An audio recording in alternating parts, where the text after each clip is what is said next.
बिस्मिल्लाहिर्रहमानिर्रहीम। अस्सलाम वालेकुम नाज़रीन, आप देख रहे हैं आज तक न्यूज़ और मैं हूं समी। इससे पहले आप इस कहानी की 53 किस्तें सुन चुके हैं और अब 54 किस्त मुलाहिज़ा फरमाएं। क्या मतलब? तहजीब ने दोनों हाथ सर से हटा लिए। मकसद ये है कि हमें थोड़ी सी उलझनों का सामना तो करना पड़ेगा, लेकिन इस महल से दूर नहीं जाना होगा। वो कैसे? आखिर वो कैसे? तुम क्या समझती हो तहजीब की इस तमाम वक्त में मैं हाथ पर हाथ रखे बैठा रहूंगा सिर्फ एक तमाशाई की हैसियत से? नहीं, ऐसा नहीं। मैंने अपने तौर पर भी कुछ सोचा है और कुछ किया है। मसलन अली, मसलन जल्दी से बताओ, गुफ्तगू को तवील ना करो। तहजीब ने बेचैनी से कहा। मैंने इस पॉइंट पर भी सोचा था तहजीब कि कभी इत्तफाकिया तौर पर अगर हमारा राज खुल जाए तो हमें क्या करना होगा। तो फिर क्या फैसला किया तुमने इस सिलसिले में? तहजीब ने बदस्तूर बेचैनी से सवाल किया। उसके लिए यहाँ मैंने 2 किरदारों का इंतखाब कर लिया था, तुम्हारे लिए भी और अपने लिए भी। मैंने सोचा था कि अगर ऐसी कोई सूरत हाल पेश आई तो हम फौरन अपना चोला तब्दील कर लेंगे। फ्लाइड पीटरसन यहाँ केयर टेकर का काम करता है। महल के हर गोशे तक उसकी रसाई है। हर जगह वो बआसानी पहुंच सकता है और अपनी मर्जी के मुताबिक कार्रवाई कर सकता है। मैंने गहरी निगाहों से उसका जायजा लेने के बाद ये फैसला किया था कि अगर कभी जरूरत पेश आई तो मेरे लिए इससे उम्दा शख्सियत और कोई नहीं होगी। मैं उसका उलिया इख्तियार कर लूंगा। तुम्हारे लिए मैंने जिस लड़की का इंतखाब किया था उसका नाम जोजी मार्स्टन है। जोजी मार्स्टन भी महल के इंतजामी उमूर में एक अहम हैसियत रखती है और तुम उसकी जिसामत के बिल्कुल मुताबिक हो। उन दोनों का इंतखाब मैंने इफ्ते माह तकद्दम के तौर पर किया था, लेकिन मैं सोच भी नहीं सकता था कि वाकई उसकी जरूरत भी पेश आ जाएगी। हाँ, मैं समझ रही हूँ। इसका मकसद है कि हाँ, मैंने तमाम इंतजामात मुकम्मल कर रखे थे। ठहरो, मैं तुम्हें दिखाता हूँ, मैंने कहा और अपनी मखसूस अलमारी से मेकअप का वो सामान निकाल कर तहजीब मालिक एक्स के सामने रख दिया, जिसके जरिए हम दोनों ये शक्लें इख्तियार कर सकते थे। तहजीब के चेहरे पर एक लम्हे के लिए रौनक आ गई। उसने मुतहराना अंदाज में इस सामान को और फिर मुझे देखते हुए कहा, अली बेशक मैं ये एतराफ़ करने में हार महसूस नहीं करती। मर्द बहरहाल मर्द होता है और अगर वो ज़हीन भी हो तो दुनिया की कोई औरत ज़हानत में उसका मुकाबला नहीं कर सकती। इस तरह इस अंदाज में मैंने नहीं सोचा था अली। हालांकि जो कुछ तुम बता चुकी हो तहजीब, उसके मुताबिक तो यूं समझो कि हम हर लम्हा तलवार की धार पर हैं। पता नहीं ये सब कुछ करने वालों ने अभी तक हम पर काबू पाने की कोशिश क्यों नहीं की। मैं भी यही सोच रही थी, लेकिन वो दोनों, मेरा मतलब है। देर नहीं करना चाहिए तहजीब, आओ मेरे साथ आओ। बाहर की क्या पोजीशन है? हस्बे मामूल है। बदकिस्मती ये है कि यहाँ पहरा देने वाले बहुत मोहतात रहते हैं। हरचंद के महल के अंदरूनी हिस्सों में पहरा नहीं, लेकिन हमारी जरा सी लग्जश बाहर अलर्ट लोगों को हमारी जानिब मुतवज्जो कर सकती है। आओ कोशिश करेंगे कि ऐसा ना हो।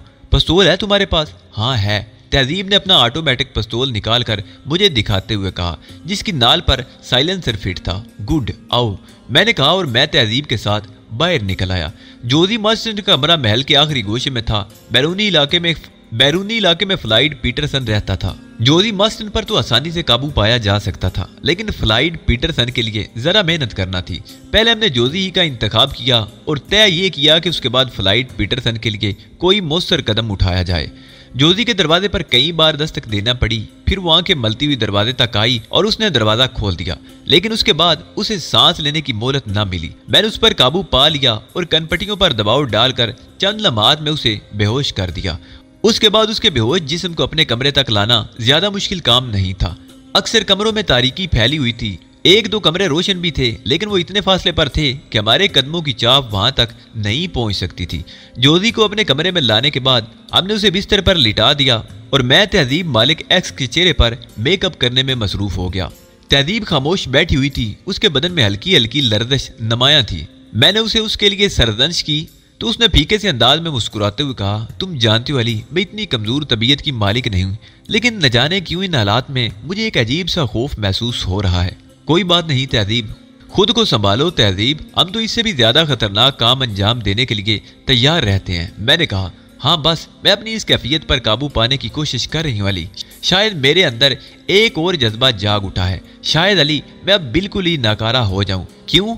मैंने उसका ज़हन बटाने के लिए सवाल किया, लेकिन मेरे हाथ बदस्तूर अपने काम में मसरूफ थे। बस क्या कहूँ, कहते हुए शर्म महसूस होती है। यूं समझ लो बाज़ औक़ात इंसान में कुछ होते हुए भी किसी के सामने कुछ नहीं रहता। मैं तुम पर भरोसा करने की आदी हो गई हूँ। बस यूं महसूस होता है जैसे हर गलत काम तुम संभाल लोगे। तहजीब ने कहा और मुझे एक अजीब सी शर्मिंदगी का एहसास हुआ। मैं समझ रहा था कि वो क्या कहना चाहती है। बिलाशुबा तहजीब अब मेरे लिए हर शक्को शुबे से बालातर हो चुकी थी। पहले मेरे दिल में उसके लिए जो शुबहात थे, अब उनका कोई शायबा भी बाकी नहीं रहा था। मैं उसके खुलूस, उसकी सच्चाई पर पूरा भरोसा कर चुका था। लेकिन बदनसीबी से हालात कुछ इस किस्म के पैदा हो गए थे कि मैं तहजीब को भी धोखा देने पर मजबूर था, क्योंकि मैं अपने उस मिशन को किस तरह नजरअंदाज कर सकता था जिसके लिए मैंने अपना मुस्तकबिल तारीख किया था। थोड़ी देर के बाद मैं अपने काम से फारिग हो गया। तहजीब को जोजी मार्टिन का रूप दे दिया गया था। जोजी मार्टिन बेहोश हमारे सामने पड़ी हुई थी। अब हमारे लिए मसला ये दरपेश था कि जोजी को कहाँ ले जाया जाए। चंद लम्हात वो खामोश खड़ी सोचती रही, फिर बोली, ये बहुत मुश्किल मरहला है। हम उजलत के आलम में ये सब कुछ तो कर बैठे हैं अली, लेकिन मैं नहीं समझती कि मैं जोजी मार्टिन का किरदार कैसे निभा सकूंगी, क्योंकि मैंने तो उसकी शख्सियत का तजदिया भी नहीं किया। उसकी आवाज की नकल मैं अच्छी तरह नहीं उतार सकती। इसमें परेशान होने की क्या जरूरत है तहजीब? आखिर इंसान बीमार भी तो होता है। कोई भी ऐसी तकलीफ हो सकती है उससे जिसके जरिए वो अपनी शख्सियत को छुपा सके। ओह हाँ, लेकिन क्या इस तरह हम मुअत्तल नहीं हो जाएंगे? तहजीब ने सवाल किया। हमें फौरन ही ये शख्सियत इख्तियार करके मसरूफ अमल हो जाना है। पहले तो इस महल में रहते हुए हमें खुद को छुपाना होगा। तुम फ्लाइड पीटरसन का किरदार बासानी निभा लोगे? हाँ, मैं तो इंतहाई कोशिश करूंगा, लेकिन सबसे अहम मसला ये है कि इस वक्त हम इस जोशी का क्या करें।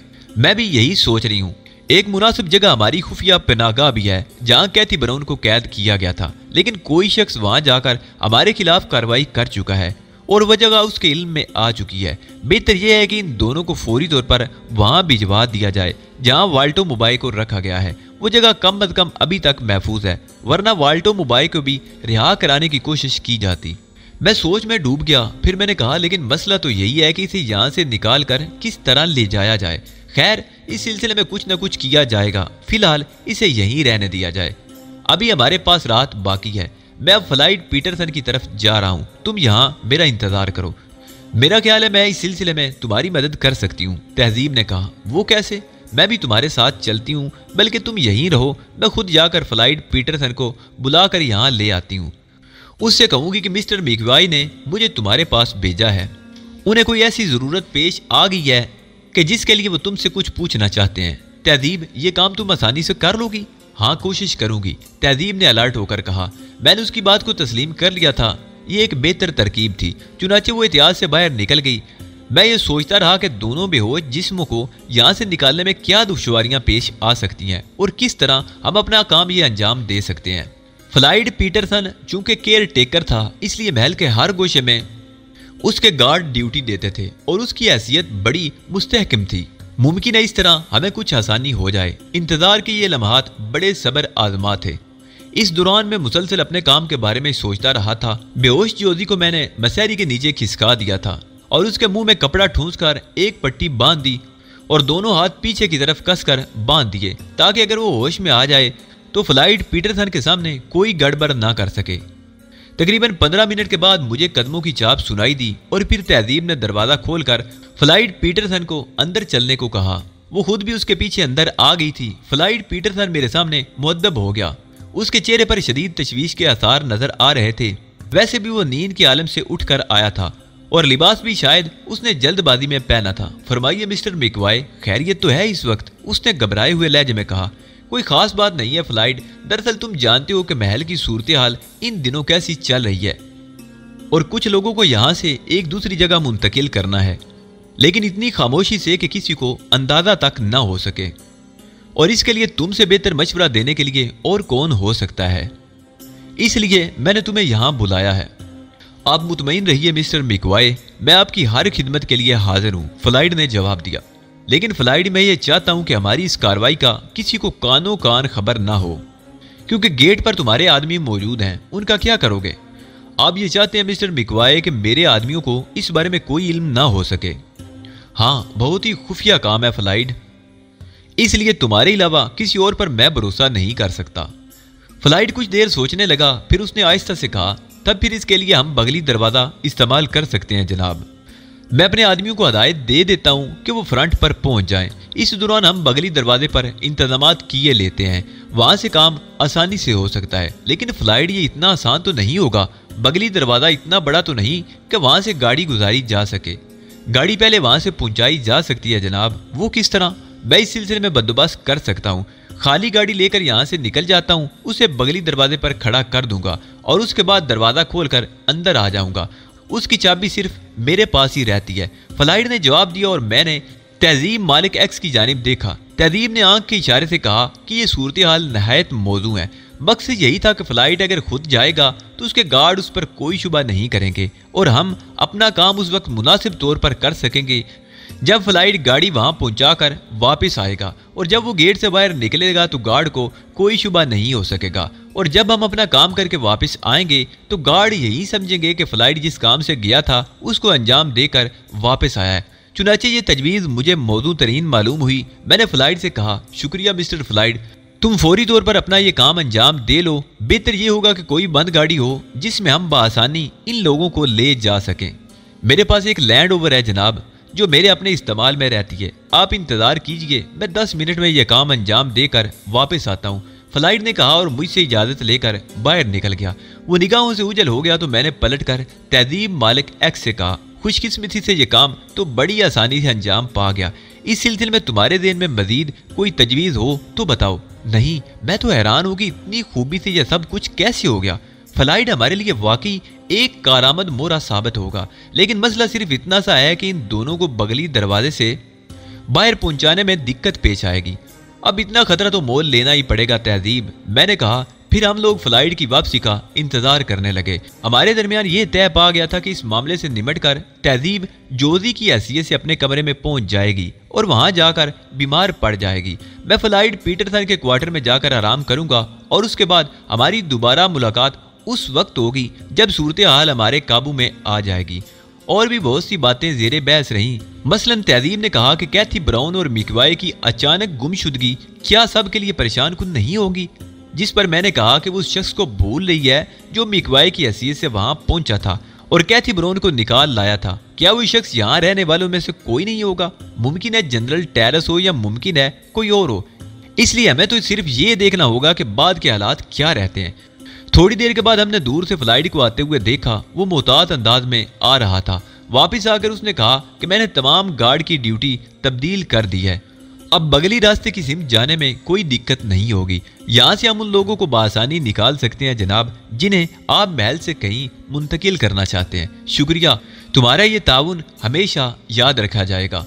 मैं आपका खादिम हूँ मिस्टर मिकवाई, आपकी अनायत है कि आपने मुझे इस काबिल समझा। फ्लाइट ने कहा, आओ अंदर आओ, अभी तुमसे एक और काम भी है, मैंने कहा और फ्लाइट अंदर दाखिल हो गया। वो आगे बढ़ा तो मैं उसके अकम में था। मैंने उसकी गर्दन पर एक जोरदार मुक्का जड़ दिया। ये घूंसा इतना ताकतवर था कि फ्लाइट अपना तवाज़ुन बरकरार न रख सका और फर्श पर जा गिरा। उसके बाद उसे मौका देना मेरे लिए मुनासिब नहीं था।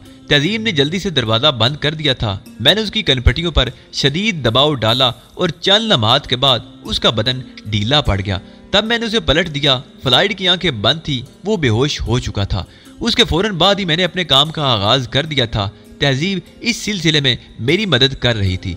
जिस तरह भी मुमकिन हो सका मैंने फ्लाइट का मेकअप किया। जाहिर है जल्दबाजी में काम सही तौर पर नहीं हो सकता था, लिहाजा इस काम में तकरीबन 30 मिनट सरफ हुए और फिर उसका लिबास वगैरह पहनने के बाद मैं तैयार हो गया। मैंने तहजीब मालिक एक्स की जानिब सवालिया निगाहों से देखा। उसने आंखें बंद करके गर्दन हिला दी और बोली, इतने अच्छे मेकअप पर मैं तुम्हें मुबारकबाद दिए बगैर नहीं रह सकती अली। ऐसे हंगामी वक्त में इतना उम्दा काम कर लेना आसान बात नहीं होती। तुम तो इंतहाई फुलादी असाब के इंसान हो। सारा काम मुकम्मल हो चुका था। ये सब कुछ करने की जरूरत पेश ना आती अगर बेचारी तहजीब मालिक एक्स को धोखा देना मकसूद ना होता, लेकिन अब अपने मकसद की तकमील के लिए हर एहसास को दबा देना जरूरी था। फ्लाइट बेचारे ने हमारे लिए वाकई आसानियां पैदा कर दी थी। चुनाचे जोजी यानी तहजीब मालिक एक्स जो अब नई हैसियत में थी मेरे साथ साथ बगली दरवाजे तक गई। मैंने पहले फ्लाइट एक्स के बेहोश बदन को उस लैंड रोवर तक पहुंचाया था जो फ्लाइट ने खुद वहां लाकर खड़ी की थी। उसकी चाबी भी फ्लाइट ही के पास से बरामद हो गई थी। उसका पूरा लिबास अब मेरे बदन पर था और इस लिबास में मौजूद हर चीज मेरी मलकियत बन चुकी थी। फ्लाइट के बाद जोजी को वहां तक पहुंचाया गया। फ्लाइट के इमाम पर उस तरफ पहरेदारों ने गश्त खत्म कर दिया था। इससे मुझे ये अंदाजा भी हुआ था कि अगर महल में कोई बड़ी साजिश हो तो फ्लाइट को साथ शामिल किए बगैर उसे अंजाम तक पहुंचाना मुश्किल होगा। वो बैरूनी अफराद को महल में लाने में सबसे ज्यादा मावन साबित हो सकता था। मालूम नहीं जनरल टेरेस ने फ्लाइट पर निगाह क्यों नहीं रखी, या फिर यह भी मुमकिन है कि फ्लाइट दरपर्दा जनरल टेरेस का आलाकार हो। उसका फैसला बाद में भी हो सकता था।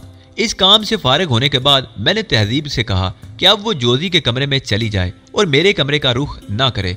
मैं वहीं पर मुनासिब वक्त में उससे मुलाकात करूंगा। जोजी गर्दन हिलाकर वापस चली गई थी। बगली दरवाजा उसने अंदर से बंद कर दिया था। मैं लैंड रोवर लेकर चल पड़ा। एहतियातन मुझे उन दोनों को वहीं पहुंचाना था जहां वाल्टो मुबाए को कैद किया गया था। फ्लाइट पीटरसन की हैसियत से इस जगह मेरा दाखिला मुमकिन नहीं था जहां ग्रीन पोल के अफराद वाल्टो मुबाए के मुहाफिज और निगरान थे, लेकिन उसके लिए भी मेरे पास बंदोबस्त था।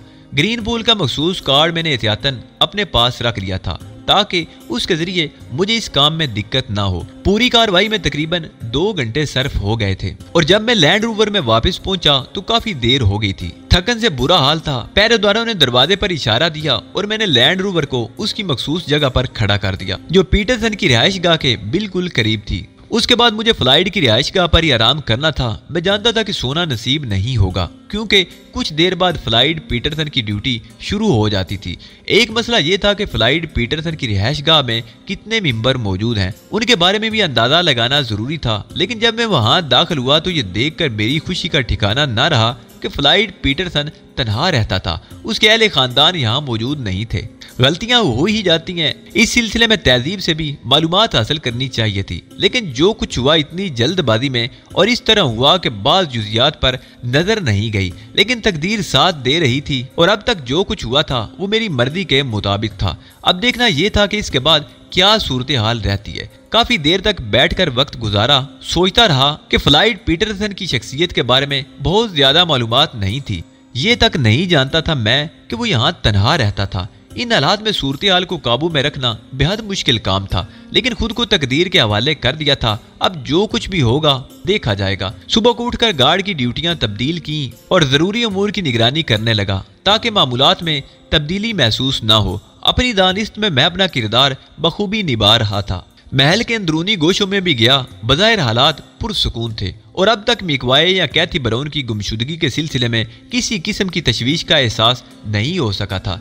तहजीब मालिक एक्स भी जोजी की हैसियत से अपने मामूलात में मसरूफ थी। मैं जानबूझकर कई बार उसकी जगह गया था ताकि उसकी पोजीशन का जायजा लूं, लेकिन यूं मालूम होता था कि उस तरफ भी किसी किस्म की तवज्जो नहीं दी गई। जिन हालात से वाल्टो मुबाए दो चार हुआ था उसके पेश नज़र महल के इंतजामात मुनासिब थे। यकीनन जनरल टेरेस ही उसका जिम्मेदार होगा। उसकी कोशिश यही होगी कि वाल्टो मुबाए अपना बेहतर तहफ़्फ़ुज़ न कर सके। इसी दौरान अभी तक जनरल टेरेस की शक्ल नजर नहीं आई थी और यह भी मालूम नहीं हो सका था कि वो कैथी ब्राउन से मिला है या नहीं। बेचैनी से उसकी सूरत देखने का मुंतजिर था। दोपहर को 1 बजे मैं वापस अपनी रिहाइशगाह में आ गया। यह लंच का टाइम था और फ्लाइट की हैसियत से मैं लंच करने आया था। दोपहर का खाना महल के मुलाजमों ने मेरी रिहाइशगाह में ही पहुंचा दिया था। खाना खाकर थोड़ी देर आराम करने लेट गया। सारी रात जागते हुए गुजर चुकी थी, इसलिए जहन बूझल बूझल सा था, लेकिन कुछ इस तरह के इज़्राब ज़हन पर था कि नींद भी नहीं आ रही थी। लेटने के बावजूद मेरी पलकें नहीं झपकी। थोड़ी देर के बाद किसी ने मेरे कमरे के दरवाजे पर दस्तक दी और मैंने भारी आवाज में उससे कहा, आ जाओ। दुबला पतला एक आदमी अंदर दाखिल हो गया था। महल ही के मुलाजमों का सा लिबास पहने हुए था। उसने मुताद निगाहों से इधर उधर देखा और आहिस्ते से बोला, सर जनरल टेरेस आपको ओल्ड विंग में तलब कर रहे हैं। मैं चौंक कर उठ बैठा। 1 मिनट, मैं तुम्हारे साथ ही चलता हूँ, मैंने कहा और मुलाजिम खामोशी से सर झुकाकर खड़ा हो गया। मैंने फौरन जूते वगैरह पहने और फिर मुलाजिम के साथ ही बाहर निकल आया। ओल्ड विंग महल के दूसरी सिमत के हिस्से को कहा जाता था। ये बात मुझे मालूम थी, लेकिन जनरल टेरेस वहाँ किस जगह मौजूद था इसका मुझे अंदाजा नहीं था। इसलिए मैंने मुलाजिम को साथ ही रखा और मुलाजिम मेरे साथ ओल्ड विंग में आ गया। उसने एक सिमत इशारा करते हुए कहा, जनरल वहां मौजूद हैं।